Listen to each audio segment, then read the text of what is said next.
வணக்கம். வணக்கங்க ஐயா. கேக்குதுங்களா? ஹலோ, கேக்குதுங்களா? வணக்கம், வணக்கம். கேக்குதும்மா, கேக்குது. வணக்கம், வணக்கம். என்ன சாப்பிட்டீங்க? என்ன பண்ணீங்க சொல்லுங்க? ஆ, நானு 8 மணிக்கு 8:30க்கு தான் வீட்டுக்கு வந்தேன். அது ஒரு 2 பீஸ் பிரெட்டு, ஆ, பொரி வாங்கிட்டு வந்தேன். அந்த மிக்சர் மாதிரி அதை போட்டு சாப்பிட்டுட்டேன். டைம் இல்லாதனால. ஓஹோ! சரி. ஆ, மலச்சிக்கல். ஆனா கொஞ்சம் நெஞ்சு எரிச்சல் மாதிரி இருக்கு. தொண்டை கிட்ட எரியற மாதிரியும் அந்த ம். தண்ணி கொஞ்சம் கம்மியா குடிக்கிற மாதிரி நான் ஃபீல் பண்றேன். நான் அதனால என்னன்னு தெரியல. நான் காலையில சாப்பிட்ட தோசையே எனக்கு இன்னும் செரிக்கல. அப்ப வயிற்றுக்கு அந்த வெந்நீர் குடிச்சு அது கொஞ்சம் சாதாரண தண்ணி மட்டும் இரவெல்லாம் தண்ணி குடிச்சாலும் சரியா போயிடும். இந்த தண்ணி மட்டும் அருந்திட்டே இருந்தீங்கன்னா அந்த நெஞ்சரிச்சலாம் போயிடும். ஆனா உள்ள வந்து நம்ம ஒரு பழக்கத்திலிருந்து புது புது பழக்கமா மாறுறப்ப அது பண்ணும். இப்ப எத்தனை மணிக்கு அதெல்லாம் சாப்பிட்டீங்க? ஒண்ணுமே எல்லாமே சாப்பிடுற மாதிரி தான் இருக்கு. நார்மலா தான். இன்னும் நான் எதுவுமே ஃபாஸ்டிங்கே ஸ்டார்ட் பண்ணல. நான் சும்மா சாப்பிட்டுன்னு தான் இல்ல இருக்கிறேன். இதுதான் ஒரு தொடக்கம். இதுவே இப்ப நான் சொல்ற மாதிரி உணவு குறைச்சிருக்கீங்க இல்லையா? அப்ப மலச்சிக்கல் இல்லாத உணவு நம்ம சாப்பிட்டுக்கலாம். நாளைக்கு பழையபடி அதே மாதிரி தொடங்கி பார்த்தீங்கன்னா, அந்த அ இப்ப இந்த குறைந்த உணவினால் மலச்சிக்கல் ஏற்படும். அது வராம பார்த்துக்கணும். புரியுதுங்களா? ஆமா. எனக்கு எப்பவுமே அதனால தான் ப்ராப்ளமே, அந்த ப்ராப்ளம் யூசுவலா. ஆ அந்த குறைந்த அப்ப வந்து நம்ம என்ன பண்ண அவசரத்துக்காக என்ன பண்ணிக்கலாம், தேவைப்பட்டதுன்னா, நம்ம மலக்குடலை வந்து நம்ம ஆசன வாயை கொப்பளிக்கிறது தான் இருக்கு. தண்ணி விட்டோம்னா அது சுத்தமாயிரும். அது ஒண்ணும் பிரச்சனை இல்ல. ம். நம்ம அந்த பழைய உடம்ப வந்து கரைக்கணும். இந்த தேவையற்ற நீங்க உடல் எடை கரைக்கணும். ரத்தத்தை சுத்தம் பண்ணணும். பெருங்குடலை சுத்தம் பண்ணணும். பெருங்குடல் சுத்தம் பண்ணி அடிச்சிட்டு வெளியே வர்ற மாதிரி இருக்கணும். புரியுதுங்களா? ம், ம். இப்ப நாளைக்கு நான் திருப்பியும் காலையில லெமன் தண்ணி அந்த ஆமா. அத தொடங்குங்க. எந்திரிச்சு எந்த அளவுக்கு நேரத்துல எந்திரிங்க. எப்பவும் வழக்கம் போல 6 மணிக்கு 5 மணிக்கு எந்திரிச்சுப்பீங்க. 5, 5:30க்கு எந்திரிப்பீங்க இல்லையா? நானு 5 மணிக்கு கிளாஸ் நாளைக்கு அட்டெண்ட் பண்ணவா? இல்ல நானு வாங்க, வாங்க. ஓகே, 5:30க்கு வாங்க. அது 5:30க்கு அவங்க எல்லாம் 6:30க்கு வருவாங்க இல்ல 7 மணிக்கு வருவாங்க. நீங்க 5:30க்கு நீங்க உங்களுக்கு வேலை இருக்கும் இல்லையா? ஆ? இல்ல நாளைக்கு எனக்கு லீவ் தான். நான் ஆனா அப்ப காலையில அப்ப எழுந்து 7:30 மணிக்கு வாங்க. 7 டு 7:30 7 மணிக்கு கூப்பிடுவேன். இல்லாட்டா நீங்க 5 டு 5:30 வந்து கேட்டுங்க. மறுபடியும் 7 தேவைப்படுதுன்னா 7 டு 7:30 வாங்க. கவனிங்க. அதுல அப்படியே ஜாயின் பண்ணிக்கலாம், அவ்வளவுதானே? ம். 5:30க்கும் வாங்க. 7 டு 7:30க்கும் வாங்க. ஓகேங்க. அப்புறம் மதியானம் 1:30 மணி விடுமுறை இருந்தால் மணி 1 டு 1:30க்கு பேசுவோம். இரவு வந்து 7:30 டு 8 வரைக்கும் பேசுவோம். 7:30 டு 8:30 வரைக்கும் பேசலாம். அது ஒன்றும் தப்பு இல்லை அதெல்லாம். இது பாடம் நடத்தி ஆகணும் இல்லை? பாடத்தெல்லாம் புரிஞ்சுக்கணும், நல்லா எனக்கு படிக்கணும், வந்து மண்டே. இப்ப நான் அடுத்த அட்வைஸ் பண்றது, நாளை காலையில அது ஆஸ் யூஷுவல் அந்த காலையில அந்த 100 ml தண்ணி, அதுக்கப்புறம் 1.5 லிட்டர் தண்ணி எடுத்து வச்சுக்கிறேன். காலையில டிஃபன் என்ன சாப்பிட, காலையில் அப்புறம் 11 மணிக்கு 10 மணி வரைக்கும் நீர்ப்பயிற்சி பண்ணுங்க. 10 மணிக்கு ம், உங்களுக்கு ஏதாவது ஒரு சைவ உணவு சாப்பிடுங்க. 10 மணிக்கு சரிங்களா? அந்த நீர் பயிற்சின்றது இந்த ம், அந்த 1 மணி அந்த நேரத்துக்கு 100 ml இருக்கலாம்.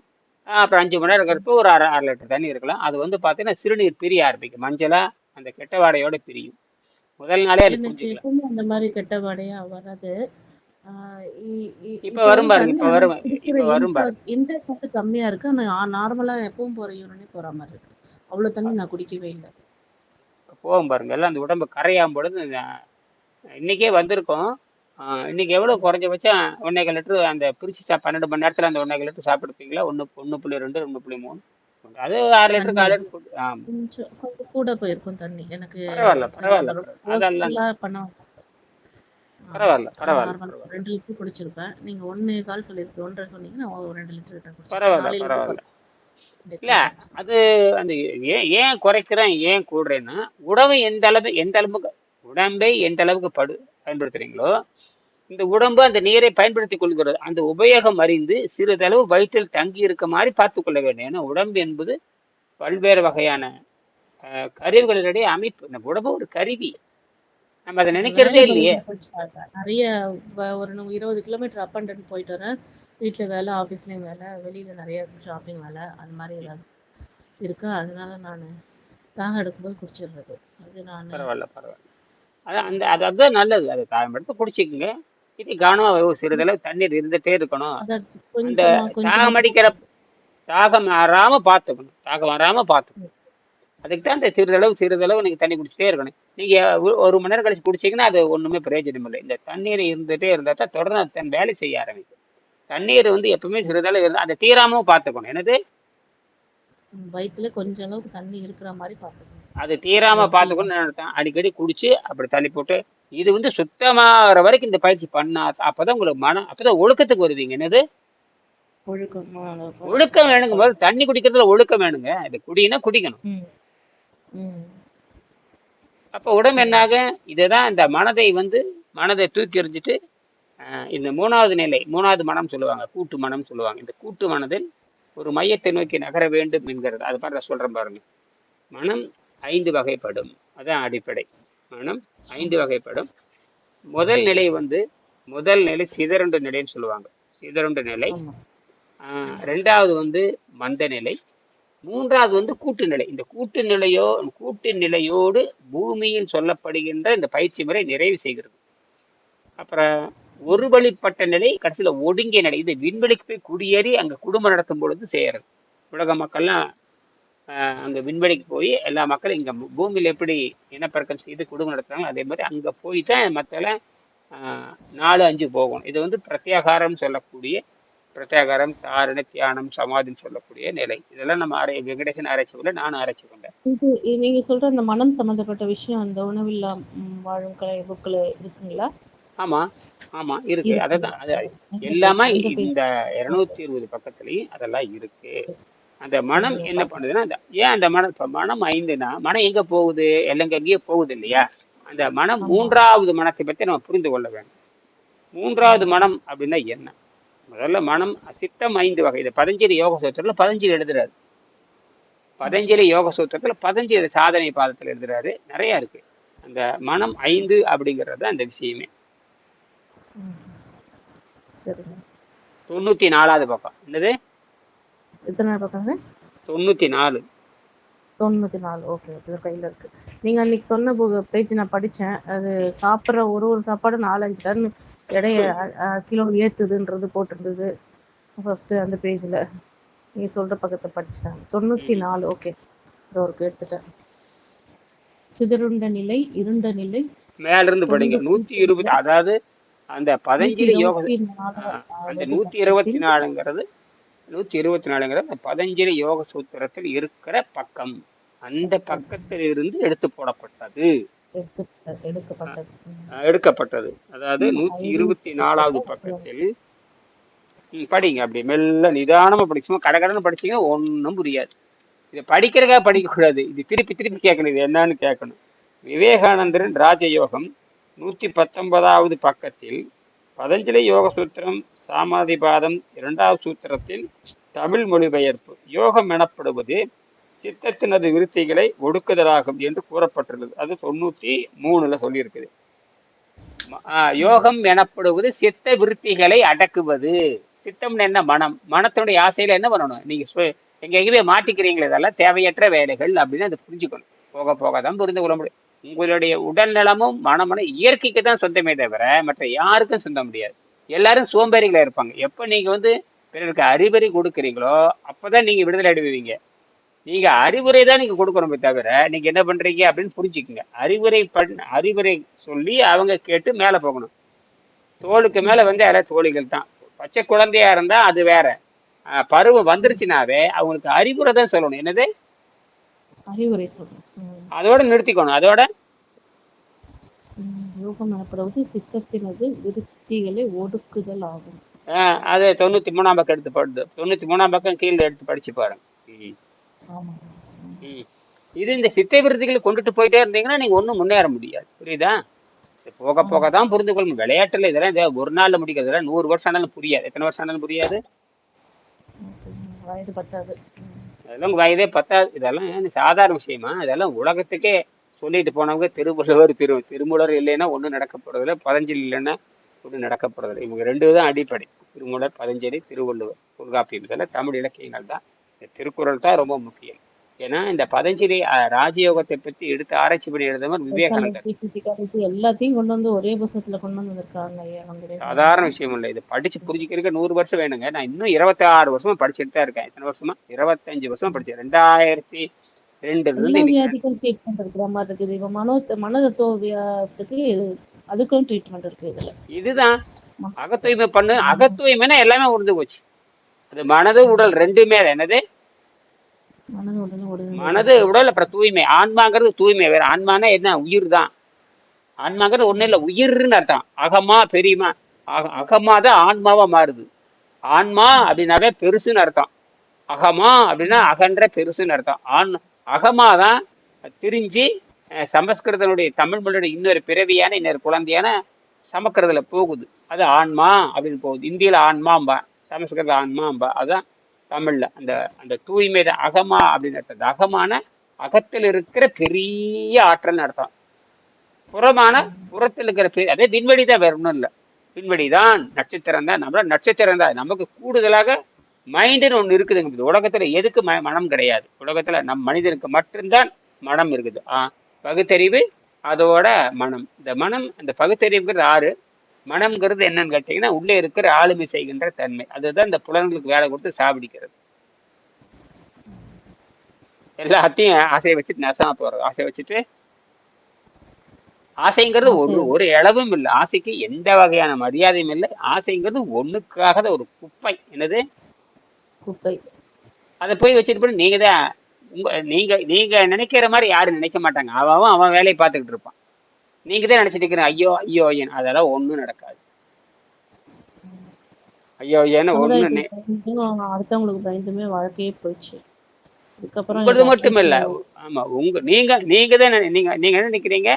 நான் தான், எனக்கு மட்டும்தான் இந்த பாதிப்பு நினைக்கிறது அடிப்படை தவறு. என்னது? நீங்க என்ன நினைக்கிறீங்க? எனக்கு அப்படி நினைக்கிற இது இதுல இருந்து விடுதலை அடைறது, சாக்கடையில இருந்து மேல வரணும். என்னது? சாக்கடையில இருந்து மீண்டும் வெளியே வரணும். ஆமா, நீங்க ஒரு அரசு ஊழியர், உங்களை விட மோசமா இருக்கிறாங்க. உங்களை விட மோசமா இருக்கிறாங்க. நீங்களாவது ஒரு ஒரு இப்படின்னு தொட்டைன்னா ஒரு ஒரு செய்தி பார்க்கலாம். ஆனா கிராமத்தில் இருக்கிறவங்க என்ன பண்ணுவாங்க? உங்களை விட கோடி மடங்கு அவங்க சிக்கல் இருக்கிறாங்க. ஆனா அவங்க பரவாயில்ல. ஆமா, அவங்களுக்கு அவங்க இயல்பா இருக்கிறாங்க. அவங்க இது போய் திங்குறாங்க, போறாங்க, வராங்க, சாகுறாங்க. நீங்க அப்படி இல்லை. எல்லா வசதி இருந்து எதுவும் தெரியாம உட்காந்துருக்குறோம். எல்லா வசதி இருந்தா எதுவுமே தெரியாம இருக்கும். என்ன பண்றது? 98 பேர் வசதி இருக்கிற மூளையே இல்லைன்னு இருக்கான். அவனுக்கு வசதி இருக்குது, அந்த பணம்னு வந்துட்டாவ முடிஞ்சது கதை. அவன் எல்லாத்துலயும் டோட்டல் ஃபெயிலியர் ஆயிடுவான். டோட்டல் எப்போ பற்றாக்குறையா இருக்கிறானோ அவன் தான் சிந்திப்பான். எப்பவுமே போராடி ஜெயிக்கணும்னு நினைக்கும் போது சிந்திக்க தொடங்குவான். ஆமா, நீங்க எல்லா வசதி என்ன நினைக்கிறாங்க? நல்லா நிறைய கையில காசு இருக்குது, மாசமான சம்பளம் வருது. வியாபாரிகள் தினம் 1 லட்சம் ரூபாய் சம்பாதிக்கிறீங்க, நீங்க மாசம் 1 லட்சம் சம்பாதிக்க, ரெண்டு ஒண்ணுதான். அவனும் முட்டாள்தான், நாமளும் முட்டாள்தான். இந்த அனுபவிக்கிறது வேற ஒண்ணுமே இல்லை. அந்த மந்த நிலையில மாட்டிக்கிறோம். அதாவது பொருள் தேடுகின்ற வடிவத்தை எல்லாரும் முடிச்சிடுறாங்க. அனுபவிச்சுதான் வாழ்க்கை, சரித்திரமே கிடையாது. ஓடுறோம், ஒடியாரோம், எல்லாரை விட மோசமா சாப்பிட்றோம், எல்லாரோட அதிகமா உழைக்கிறோம், கம்மியா தூங்குறோம். மன நிம்மதின்றது கம்மியா தான் இருக்கு. அதுக்கு மன நிம்மதியை எங்க தேடுறது? அப்ப அகத்தூய்மை அவசியம். அகத்தூய்மையை தவிர ஒண்ணு இல்லை. அதுதான் தவம்னு பேரு. இப்ப தவம் தவம் தவம்னு நம்ம இந்தியாவில சொல்லப்படுது, தமிழ்லையும் சொல்லப்படுது. தவம்னா என்ன? நீங்க என்ன நினைச்சிருக்கிறீங்க? தவம்னா உங்களுடைய கற்பனை என்ன? சொல்லுங்க. தவம் செய்யறேன், தவம் இருந்து பெற்றேன்பா. சில பேர் தவம் இருந்து பெற்றேன்பா, நான் தவம் செய்து படித்தேன்பாங்கிறான். தியானன்றது அந்த கவன குவியலா ஒரு விஷயத்தை தொடர்ந்து. தவம் வேற, தியானம் வேற. தவம்னா என்ன? அதுதான் இங்க. தியானத்தை பத்தி சொல்லவே இல்லையே. நீங்க தியானத்துக்கு போறீங்க. தவம்னா என்ன? தவம் இருக்கிறது ஒரு விஷயத்துக்காக இயங்குறது, அதுக்காக அதை நோக்கி எல்லா விஷயமும் செய்யறது. உலகத்துல யாருக்காவது தவம்னு யாராவது ஒரே வரையில சொல்ல முடியுமா? ஒரே வரை 2 வரையில சொல்ல முடியுமா? தவம்னு இதுதான்ப்பா, சொல்லுங்களா பார்க்கலாம். உலகத்துல யாராவது எந்த நூல்லையாவது, உலகத்துல மத நூல்கள் தான் அதிகமா இருக்கு, அறிவியல் நூல் ரொம்ப ரொம்ப குறைவு. மத நூல்கள் தான் இருக்கும். ஆனால் அறிவியல் நூல் என்பது ரொம்ப ரொம்ப குறைவு. அதுல தமிழ் இருக்கிற திருக்குறள் ரொம்ப ரொம்ப அற்புதமான நூல். அவர் தான் தவம்னா என்ன. அப்ப எல்லாரும் தப்பு தான் புரிஞ்சுக்கிற ஏதோ அப்படிங்கிறீங்க. ஒருத்தர் கேட்டா ஓடி, இதெல்லாமே தப்பு. தவம் என்ன தெரியுமா? உற்ற நோய் நோன்றல், உயிருக்கு ஊறுகன் செய்யாமை, அற்றே தவத்திற்கு உரு அப்படின்னு உலகத்தில் 2002 எழுதினார். அதுதான் உண்மை. தவம்னா பிறவி நோயான பசி தாகத்தை வெல்லுவது, எந்த உயிர்க்கும் தீங்கு செய்யாமல் இருப்பது, அதுதான் தவம். பிறவி நோயான பசிப்பினி நீக்குவது, எந்த உயிருக்கும் தீங்கு செய்யாமல் இருப்பது. எந்த தீங்கு உயிர்னு செய்யாது. என்னங்க? எந்த உயிருக்கு என்ன பொருள்? தீராது. எந்த உயிர்னு என்ன பொருள் சொல்லுங்க பார்க்கலாம். எந்த உயிர்னா எந்த ஆன்மா நம்ம உயிர் சுத்தி இருக்கிற எல்லா விஷயத்துக்கும். அப்புறம் நம்மள அப்புறம் சுத்தி இருக்கிற எல்லா ecosystem. உயிருமே அப்ப எல்லா உயிரும்னா கண்ணுக்கு தெரிஞ்சது கண்ணுக்கு தெரியாது எல்லாம் சேர்ந்து தானே வரும். ஆமா. இப்ப அந்த உயிரை கொண்டுதான் நீங்க வாழ்ந்துட்டு இருக்கிறீங்க. சரி. சரி அப்ப அந்த அந்த சாப்பிடாம இருக்கக்கூடாது. அந்த ஆமா அதுலயே வந்துருச்சு எல்லாமே. எல்லாமே வந்துருது. அப்ப எல்லாம் கொண்டு சாப்பிடுறீங்க. சரி. அப்ப நீங்களும் தானே செத்து போறீங்க. ஆமா. நோய்வாய்ப்பட்டு சாகுறீங்க. அப்ப எது சரி? நோய்வாய்ப்பட்டு ம். சாகாத உலகத்துல எவனா வச்சிருக்கானா? நோய்வாய்ப்பு புழுத்து நீங்க யாரை வேணா சொல்லுங்க. லட்சக்கணக்கில் சம்பாதிக்கிறவன், கோடிக்கணக்கில் சம்பாதிக்கிறவன், சாதாரண சாதாரண கூலித்தொழிலாளியில் இருந்து கோடி ரூபாய் பணம் வச்சிருக்கிறான் வரைக்கும் அழுகி போய் தான் சாகுறான். அழுகி போய் சித்திரவதைப்பட்டு தான் சாகுறான். சரியா? ஆமா. ஏன் அப்படி சாகணும்? அவனுக்கு தவம் தெரியல. தவம்னா என்ன? பிறவி நோயை விட தெரியல. இது பிறவி பிறப்பு வந்து நோய்ங்கிறது ஈஸியா இருக்குது. இறப்பு மட்டும் ஏன் அவ்வளவு கஷ்டமா எல்லாரும் போய் சேர்றாங்க? அதுதான் கொஸ்டின் மார்க். ஆஹ் அதுதான் இந்த பிறப்பு இயல்பாவும் ஈஸியாவும் இருக்குது இல்ல அந்த ஆன்மாவுக்கு. அதே மாதிரி இறப்பு மட்டும் ஏன் கஷ்டமா இருக்கு? அதுதான் இயற்கை மரணத்தை பத்தி தான் பேசுறேன். ரெண்டே மரணம் தான் இருக்கு. மொத்தம் 3 மரணம் பொதுவா வச்சுக்கலாம். ஒரு மரணத்தை பத்தி பின்னாடி ஒரு நாளைக்கு பேசுவோம். 47வது பாடத்துல இருக்கு. செயற்கையே ஓகே. சாப்பிட்றது தான் எல்லாருமே. இயற்கையே சாகிறதா உண்மையான சாவு. அது வந்து ஓகே. கோடியில 2 ஒருத்தருக்கு தான் வாய்க்கும். அதை நோக்கி தான் எனக்கு போயாகணும். இல்லைன்னா சுழன்று சுழன்று சுழன்று கோடியில உங்க 2 பேருக்கு தான் வாய்க்குமாங்கிறாங்க. அது முயற்சி பண்ண. சித்தர்கள் முனிவர்களுக்கு கூட அது இவ்வளவு சித்தர் சித்தர்னா முத்திகள் யாருங்க? இருக்காங்க. சித்தர்னா அவங்க யாரு? நம்ம படிக்கிறோம்ல நிறைய சித்தர் முனிவர்னா யாருன்னு எங்க இருந்து வந்தாங்க? மனுஷன்ல இருந்து வந்தாங்களா இல்ல ஆ, தேவர்களா அவங்க? உங்களுக்கு தெரிஞ்சது சொல்லுங்க, பரவாயில்ல. மனுஷனுடைய அடுத்த பரிணாம வளர்ச்சி நம்ம இந்த அதுதான் டார்வின் தியரியில அதுதான் நாமம். அதுதான் நாமம். அதுதான் நாமம். அதுதான் அதுதான் அதுதான் நாம். நாமா. ஆ ஆ, அந்த அளவுக்கு அந்த லெவல்ல இருக்கிறேனா நான்லாம்? பின்ன நேரத்தில் உட்காந்துருக்க அதுதான் நாமம். Okay okay. விட்டு தொலைச்சாச்சு 2000 வருஷமா. என்னது என்னமோ கற்பனை பண்ணிட்டு இருக்கோம். யாரோ எங்கேயோ அதெல்லாம் கிடையவே கிடையாது. நாம தான் அது. விட்டு போச்சு. தண்ணி ஊத்தாம மறந்துட்டு காஞ்சி போச்சு. தண்ணி ஊத்தாம 2000 வருஷம் தண்ணி ஊத்தாம மறந்து பயிர்சே காண போச்சு. அதை மீண்டும் நினைவு கூறுவது தான் இது. அதை மீண்டும் நினைவு கூறுவது தான் இது. சரிங்களா? அப்போ எத்தனை பக்கம் சொன்ன உங்களுக்கு? 94. 94 சொல்லிருக்கீங்க. அதை போயிட்டு நாம என்ன பண்ணலாம்னா அப்படியே அதை விரல கை வச்சுக்கங்க. நேரம் 1ஆம் பக்கம் எடுங்க. இந்த 1வது பாடத்துல 1வது பாடம் வந்துட்டேன். 32 மேல பாருங்க. 32 மேல அது படிக்க. உலகின் மிகப்பெரிய கண்டுபிடிப்புகளில் மிகவும் முக்கியமான ஒன்று டார்வின் என்ற விஞ்ஞானி கண்டுபிடித்து விளக்கம் அளித்த பரிணாம சித்தாந்தம் ஆகும். உலகில் உயிர் பல கோடி வருடங்களுக்கு முன் ஓரறிவுடன் கூடிய ஒரு செல் தாவரமாக தோன்றி பரிணாம வளர்ச்சியின் காரணமாக இன்று 6 அறிவுடைய மனிதனாக வளர்ச்சி அடைந்திருப்பதை உங்களுக்கு ஞாபகப்படுத்தி அதிலிருந்து தொடங்குகின்றேன். அப்ப 6ங்கிறது பகுத்தறி, 7ங்கிறது யோக நிலை. 7ங்கிறது யோகம். நீங்க சொன்னீங்க சித்தரு முத்தரு இந்த எல்லாமே இங்கதான் வர்றாங்க. அப்ப இதுல சிறப்புக்குரியவு எவனும் கிடையாது. சிறப்புக்குரியவெல்லாம் யாரும் கிடையாது. மனிதனாக வளர்ச்சி அடைந்திருக்கிறோம். கீழே பன்னெண்டாம் சித்தந்தர் அது 31ஆம் பக்கம் எடுங்க. 31ஆம் பக்கம் கீழே படிங்க. 31 கீழே. நேற்று இதை பல முறை படிச்சிருக்கணும். 31 கீழே படிங்க. 7ஆம் நிலை மனிதன் என்னவா மாற? 7ஆம் கட்டம் பாருங்க. போகணும். மனிதன் யோகியாக மாறுதல். இப்ப இதுல யார் சொன்னீங்க? இவன் தான் மாறுதல். அதான் மனு ஈசன் ஈசன் சொல்லுவாங்க. மனு ஈசனா தான் போகணும் அப்படின்வாங்க.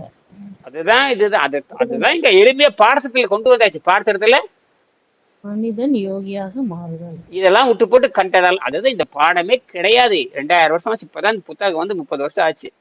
பெரிய இந்தியாவினுடைய இந்தியா காணுதல் முகர்தல் வாய் ருசி பகுத்தறிவு இருக்கா இல்லையா? எனக்கெல்லாம் பகுத்தறிவு நீங்க பயன்படுத்தலைங்கிறத அர்த்தம். பயன்படுத்தி நீங்க தான் 5ஆம் அறிவுல உட்கார்ந்து இருக்கிறீங்களா? 5ஆம் அறிவுல. என்னது 5ஆம்? 5க்கு 6க்கு சேராதது. விலங்குகளுக்கெல்லாம் பகுத்தறிவு கிடையாது. அதெல்லாம் அந்த அந்த அதுல இருந்து தான் நம்ம மாறி வந்திருக்கு. நமக்கு மனம்னு உள்ள வந்ததுனாலதான் இவ்வளவு குழப்பம். மனம் எங்க போய் சேரணும் தெரியுமா? மனம் வந்து எந்த பற்றும் இல்லாத இடத்துல போய் சேரணும். அதுதான் மனம். என்னது மனம் எதுவும் இல்லாத நிலையில போய் அப்ப சேரும். நீங்க எல்லா பற்று வச்சுட்டு இருந்தா எல்லா பற்றும் அப்ப சன்னியாசி ஆக முடியுமா? நான் அதுக்கு சன்னியாசினா வீட்டை என்னங்க? விட்டு நான் சன்னியாசினா என்ன போக அர்த்தம் வருது? சன்னியாசினா என்ன? வீட்டு விட்டு காட்டுக்கு போயிடுறதா? இல்ல அப்படிதான். அப்படிதான் அப்படித்தானே அப்ப வருது? இருக்கிற நிலையிலே இல்ல இல்ல இருக்கும் நிலையில இருக்க முடியுமா அது மாதிரி? ஆமா ஆமா, அதான் அது. குடும்பத்தாருக்கும் இந்த தூய்மை தேவைங்கிறது தான். துறந்தாருக்கு துறந்தார் என்று சொன்னால் தூய்மை செய்து எல்லா பழக்கத்தையும் விட்டவர்கள் என்று பொருள். அந்த சிறந்தார். துறந்தாருக்கு அந்த துறந்தவர்களை உயர்த்தி காட்டுவதற்காக நீங்கள் ஏன் உங்களை தாழ்த்தி கொண்டீர்கள் என்று வள்ளுவர் எழுதுகிறார். தூய்மையானவர் எல்லாத்திலிருந்து விடுதலை அடைஞ்சிடுறாங்க, அவர்களை உயர்த்தி காட்டுவதற்கு. அப்ப நீங்க இப்ப நீங்க என்ன சொல்றீங்க? அப்ப நீங்க கீழானவன் இருந்துட்டு இனி என் மாதிரி ஆளுகளை அப்படி உயர்த்தி காட்டிட்டு இருக்காதீங்க, அல்லது நீங்க யாரோட சுவாமிகளை உயர்த்தி காட்டிட்டு இருக்காதீங்க. நீங்கள் குடும்ப பொறுப்பு உடையவங்க, நீங்களும் உங்கள் அகத்தூய்மை செய்து நீங்களும் மேல்மேல் நிலை அடையுங்க அப்படிங்கிறது தான் அர்த்தம். அப்ப குடும்பத்தாருக்கு இங்க பிரம்மச்சாரியம் என்பது ஒன்றும் கிடையாது. பிரம்மச்சாரியம் ஒன்றும் இல்லை. பிரம்மச்சாரியம் என்று சொன்னாலே திருமணம் ஆகாத நிலைதான் பிரம்மச்சாரியமே தவிர மற்றபடிக்கு எல்லா அக்கரும் பண்றது பிரம்மச்சாரி கிடையாது. ஏதோ திருமணம் ஆகாம இருக்கிற அந்த குழந்தை பருவம் தான் பிரம்மச்சாரிங்கிறது. நீங்க என்ன பிரம்மச்சரியம் என்ன நினைச்சிட்டீங்க? வேற ஏதோ தப்பா நினைச்சிட்டு இருக்கீங்க. அதான் கிடையாது பிரம்மச்சரியம். அதுக்கு தான் பிரம்மச்சரியம், கிரகஸ்தம், வானப்பிரஸ்தம், சன்னியாசம் 4 குடும்ப வாழ்க்கை இருக்குது. குழந்தை பருவம், அப்புறம் குழந்தை பருவம், திருமணம் முடிச்சுட்டு குடும்ப பருவம், அப்புறம் அகத்தூய்மை பருவம், அப்புறம் இயற்கையோடு உயிரை சேர்த்து கொள்கின்ற பருவம். இந்த 4 தவிர உலகத்துல எதுவும் கிடையாது. இதை தெரியாம தான் நம்ம இந்த முண்டமா கொண்டிருக்கிறோம் 2000 வருஷமா. அதைத்தான் வெங்கடேசன் வந்து இது பார்த்துட்டு, அதனால இந்தியாவின் மிகப்பெரிய தொழிலதிபர், சக்தி சர்க்கரை ஆலையினுடைய தொழிலதிபர், ஏபிடி பார்சல் சர்வீஸோட தொழிலதிபர், டிவிஎஸ் மாதிரி ஏபிடி மிகப்பெரிய நிறுவனம், இந்த மாதிரி பல ஆயிரம் கோடி சொத்து உடையவர் தான் பொள்ளாச்சி மகாலிங்கம். அவர் தான் இந்த புத்தகத்தை அச்சடிச்சு இன்னைக்கு அவர் பெரிய நிறுவனம். அது சாதாரண கிட்டத்தட்ட ஒரு 50,000 பேர் வேலை செய்கிற நிறுவனம், உலகம் பூரா நிறுவனம் இருக்கு. சரி, அது முதல் பக்கத்தை சொல்லியிருப்பார். அணிந்துரை அப்படின்னு பார்த்தீங்கன்னா 3ஆம் பக்கத்தில் இருக்கும். அதெல்லாம் படிச்சு பாருங்க. 3ஆம் பக்கத்தில் இருக்கு. 3ஆம் பக்கத்துல முதல் பதிப்பின் அணிந்துரை. உலகின் பல்வேறு உயிரினங்கள் தோன்றுகின்றன, சில காலம் அவை வாழ்கின்றன, பின்னர் அழிகின்றன. இந்த உயிரினங்களில் மேம்பட்ட உயிரினமே மனித இனம். ஏனைய உயிரினங்களை விட உயர்வாக மனிதன் ஆறறிவு பெற்றுள்ளதால் மேம்பட்டுள்ளவனாக கருதப்படுகிறான். கல்வி அறிவு பெறுகிறான். மனிதன் வகையாக விஞ்ஞானம் வளர்வதற்கு தன் அறிவை பயன்படுத்துகின்றான். அதன் பயனாக தன் வாழ்க்கையை செம்மைப்படுத்தி வசதியுடன் வாழ கற்றுக்கொள்கிறான். என்றாலும் அன்றாட வாழ்வில் மனிதன் நாள்தோறும் போராட்டங்களை சந்திக்க வேண்டியுள்ளது. இந்த போராட்டங்களுடனே தனது வாழ்க்கையை நடத்த வேண்டிய கட்டாயத்திற்கு செல்லப்படுகிறான்.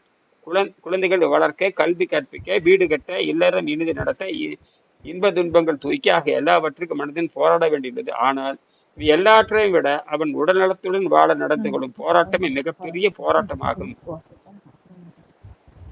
இதாங்க விஷயம்.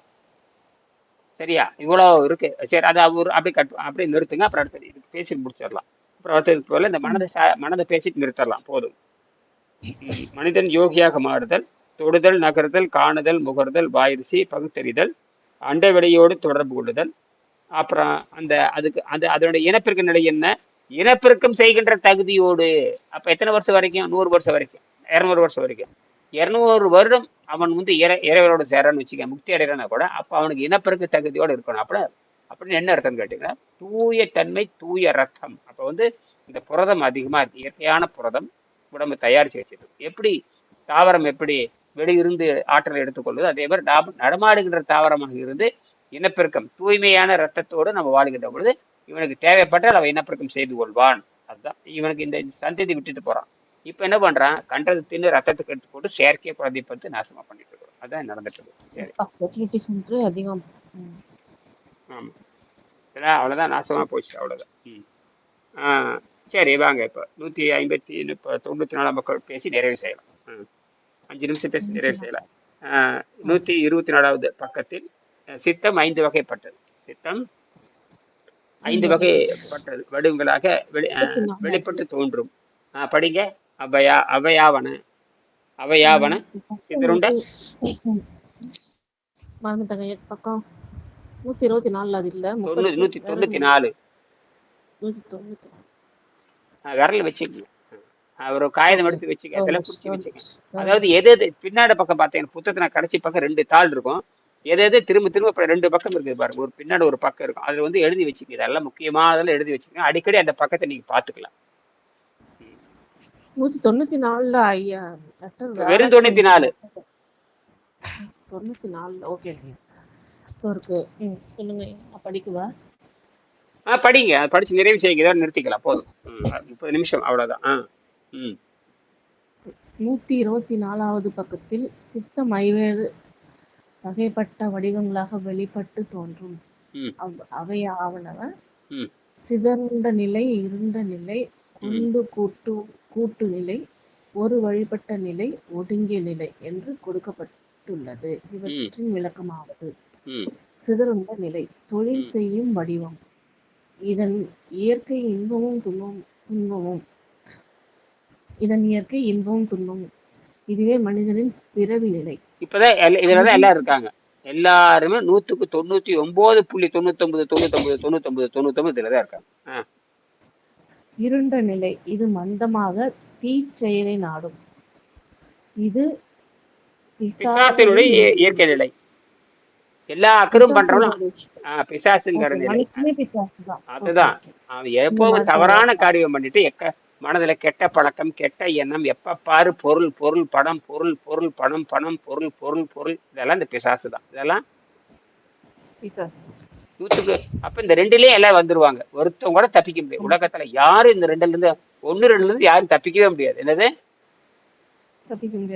இந்த 2ஐயும் வச்சு அளவுகோல் பாருங்க. யாரும் கிடையாது. 3வது வாங்க. 3வது